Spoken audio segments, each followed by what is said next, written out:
चलते हैं numerical number 7 की तरफ, जिसमें हम लोग फाइंड करेंगे polarising angle IP। Find the polarising angle for a glass of refractive index of 1.55।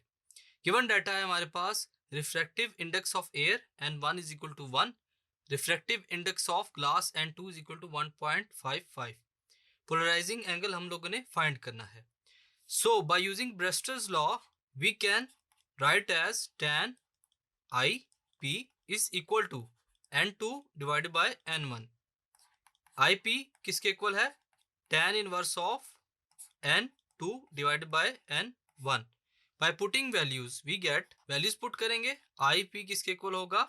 tan inverse of 1.55 divided by 1 which gives tan inverse of 1.55। So polarising angle IP is equal to 57 degree. So इस numerical को solve करते हुए students हम लोगों ने polarising angle को find किया। Thank you.